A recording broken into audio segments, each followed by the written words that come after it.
Friends, Ernest Hemingway, the famous writer, a Nobel Prize winner, the famous writer of The Old Man and the Sea, For Whom the Bells Ring, and For Farewell to Arms.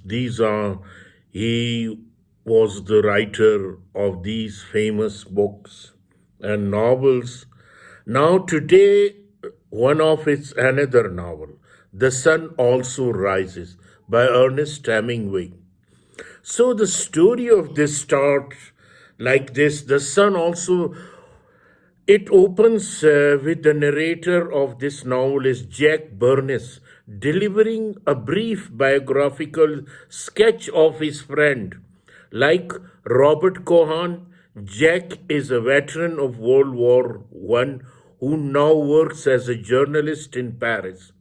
Cohan is also an American expatriate, although not a war veteran.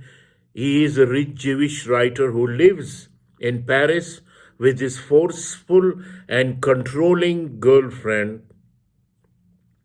Francis Klein. Cohan has become restless of late and he comes to Jake's office one afternoon to try to convince Jake to go with him to South America.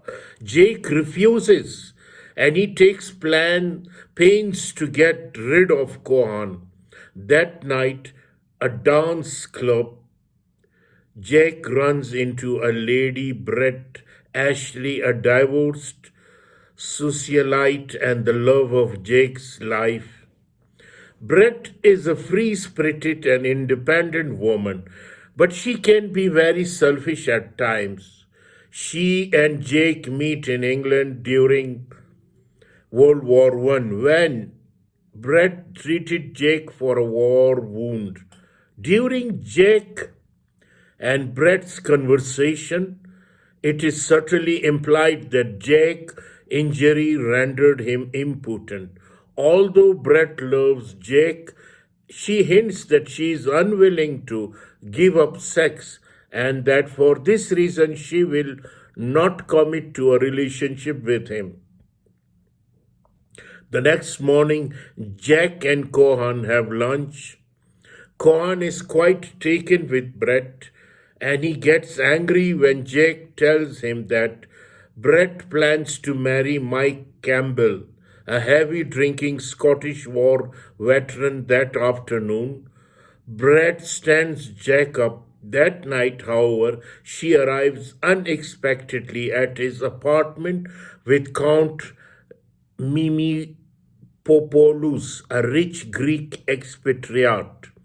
After sending the Count out for champagne, Brett tells Jake that she is leaving for San Sebastian in Spain, saying it will be easier on both of them to be apart.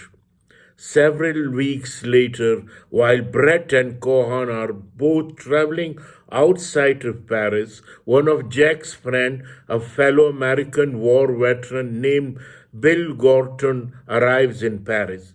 Bill and Jack make plans to leave for Spain to do some fishing and later attend the fiesta at Pamplona. Jack makes plan to meet Cohan on the way to Pamplona. Jack runs into Brett, who has returned from San Sebastian. With her is Mike, her fiancé. They ask if they may join Jack in Spain, and he politely responds that they may Mike leaves for a moment. Brett reveals to Jack that she and Cohan were in San Sebastian together. Bill and Jack take a train from Paris to Bayonne in the south of France, where they meet Cohan. The three men travel together into Spain to Pamplona. They plan on meeting Brett and Mike that night, but the couple does not show up. Bill and Jake decided to leave for a small town called Burguti to fish, but Kohan chooses to stay and wait for Brett.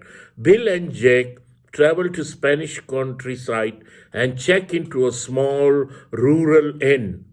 They spend 5 pleasant days fishing, drinking, and playing cards. Eventually, Jack receives a letter from Mike. He writes that he and Brett will be arriving in Pamplona shortly. Jack and Bill leave on a bus that afternoon to meet the couple.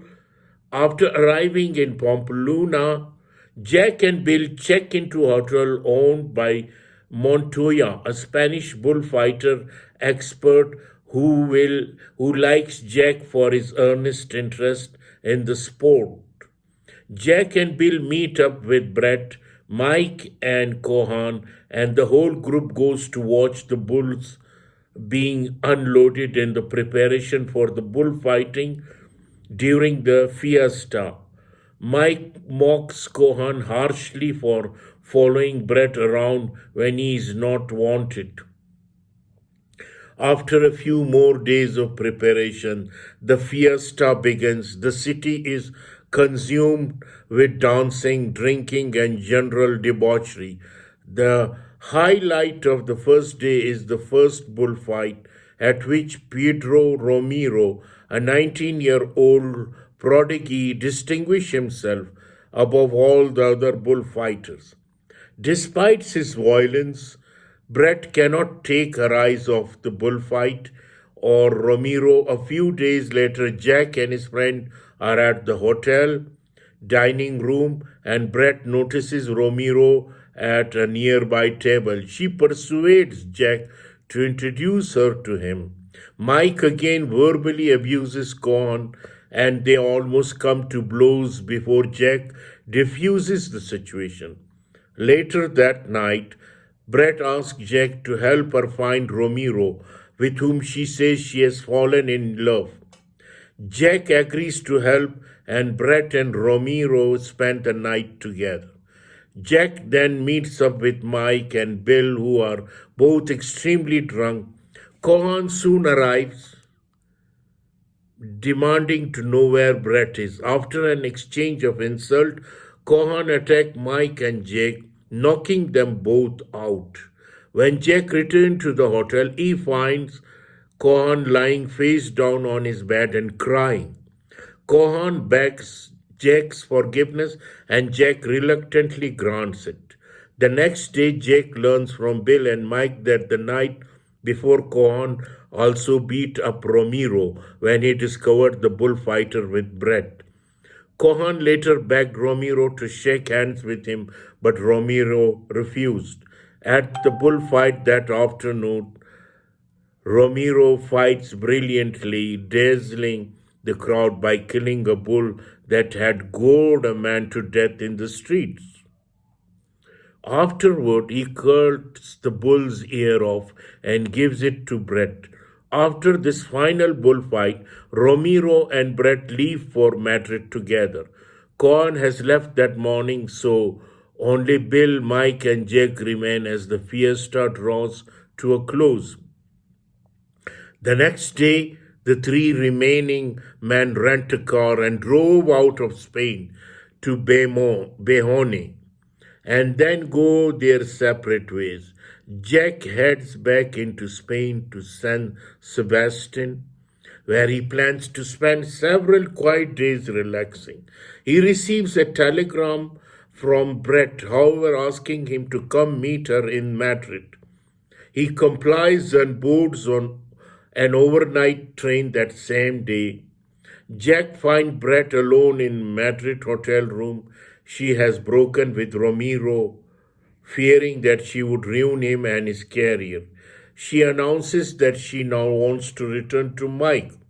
Jack books ticket for them to leave Madrid. As they ride in a taxi through the Spanish capital, Brett laments that she and Jack could have had a wonderful time together.